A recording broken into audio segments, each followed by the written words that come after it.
يا مساء الفل على احلى متابعين في الدنيا واحلى ناس في الدنيا، وحشتوني جدا جدا. ان شاء الله النهارده وصفه النهارده لذيذه وسريعه، اتمنى انك تشوفيها للاخر وتعملي لي لايك.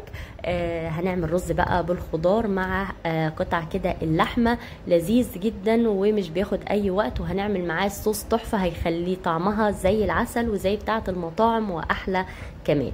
انا معايا كده شرايح من اللحمه الناعمه مقطعاها صغير جدا وشرايح رفيعه عشان تستوي معاكي بسرعه. تقدري تستبدلي الشرايح دي بقطع من الفراخ، ومعايا بصل وفلفل وشويه كده من الخضار. الوصفه سريعه جدا، ان شاء الله تجربيها وتعجبك وتعمليها في الحر ده، مش بتاخد اي وقت. هنيجي بقى حلا على البوتاجاز. الحله بتاعتي سخنه جدا، لازم تكون الحله سخنه وفيها سمنه وفيها زيت، وهننزل بقى باللحمه علشان تستوي معاكي بسرعه. فعشان كده بقولك الحله لازم تكون سخنه جدا عشان ما تنزلش سوائل، لان لو نزلت سوائل اللحمه هتشد منك وهتبص تلاقيها بتشد، حتى لو هي ناعمه هتلاقيها شدت وخدت وقت في التسويه. فالحله سخنه وهننزل بقى بنص كميه اللحمه، نشوحها كده. اول ما تاخد لون هتروحي بقى تركني على جنب وتروحي تنزلي النص التاني من اللحمه بتاعتك. الكميه طبعا على حسب راحتك، تقدري تعملي كميات قليله، تقدري تعملي كميات كبيره. ورشه كده من الفلفل الاسود او البهار بتاع اللحمه وهي اللحمه بتتشوح عشان تديكي طعم وتديكي ريحه. وبعدين بقى هنقلب اللحمه دي زي ما انتم شايفين. انا حطيت النص التاني وما قلبتش فيها خالص يا بنات لحد ما لونها غير، رحت اديتها تقليبه واحده. هنزل بقى بالبصل بتاعي، بصلايه كده كبيره او بصلتين صغيرين ومقطعاه قطع صغيره، او بشراه في الكبه فرم خشن، مع قرن الفلفل بتاعي زي ما انتم شايفين. هديها تقليبه كده مع اللحمه، وبعدين بقى هنزل بالتوابل الحصى بتاعتي. التوابل الحصى اللي هي الورق اللوري والحبهان واللومي والقرنفل والشريحه كده من القرفه، واحدتين يعني من الحبهان واحدتين من القرنفل، الكلام ده كله. وهنقلب كويس جدا. وبعدين بقى هنزل بالخضار بتاعي. الخضار المناسب ليه الصراحه هو البسله والجزر، وممكن كمان اللي هي ايه الفاصوليا الخضراء تكوني مقطعاها كده صغير، بتكون مناسبه جدا وحلوه جدا في الوصفه اللي زي دي. هنقلب كويس جدا الخضار مع بعض زي ما انتم شايفين.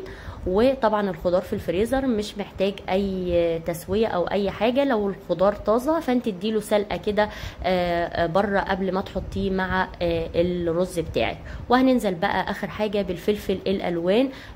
تقدري تستغني عنه خالص، مفيش اي مشكله لو مش موجود عندك. وتقدري تحطي في الاخر كده مكعبات من الفلفل الاخضر علشان يديكي برضو شكل وطعم ولون مع الوصفه بتاعتي.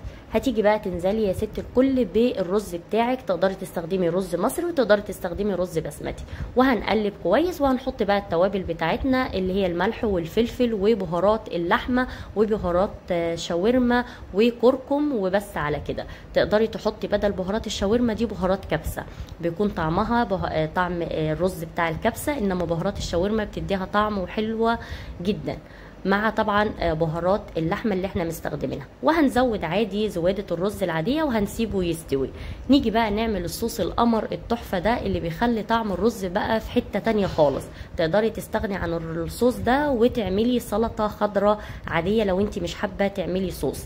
هنجيب بقى علبتين من الزبادي او 3 علب من الزبادي حسب كميه الصوص اللي انت عايزاها، وهنحط عليها معلقتين من المايونيز، وهنحط فصين كده توم مهروسين كويس جدا، وهنحط بقى ايه معلقه من الطحينه، وهنقلب بقى الصوص ده مع بعضه كويس جدا. شايفين دي لسه معلقه الطحينه، وهنقلب الصوص ده مع بعضه كويس جدا. وهنتبله بس برشه من الملح ورشه من الفلفل، وكمان يا بنات في عصره نص ليمونه ومعلقه من الخل. وهنزود بقى الصوص ده يا بنات بميه لحد ما نحصل بقى على ايه القوام اللي احنا عايزينه، او القوام اللي انت حباه، علشان تقدري تحطيه كده على الرز بتاعك. بيكون تحفه وحلو جدا، وبينقل الرز في حته تانية خالص، بيكون زي العسل.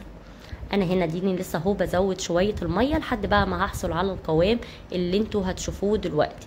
نيجي بقى الرز بتاعنا كان استوى، وهنقدمه بقى. قدميه بالشكل اللي انت حباه، تحطيه لاولادك في اشكال زي كده، او تقدميه عادي اللي يريحك. طعمه حلو جدا ولذيذ جدا، ووصفة متكاملة. طبق سلطة لو مش حابة تعملي صوص الطحينة او التومية بالشكل ده، وهيكون زي العسل. انا قدمته كده زي ما انتوا شايفين، وهنحط بقى من الصوص زي ما انتوا شايفين القوام بتاعه او السمك بتاعه. شايفين شكل الطبق تحفة وطعمه حلو جدا ومبهج كده، والاولاد انا متأكدة انه هيحبوه جدا جدا. يا رب الوصفة بتاعت النهاردة تعجبك وتجربيها، وابقوا قولي لي رأيك في الكومنتات. ووصفة لذيذة وحلوة جدا ليوم انتي مش عارفة تعملي فيه ايه غدا. شايفين ده قوام الصوص يا بنات، علشان تقدري تحطيه على الرز وبيتاكل مع الرز، بيكون طعمه زي العسل. يا رب الفيديو النهاردة يكون عجبك، واستنيني في فيديو جديد. باي باي.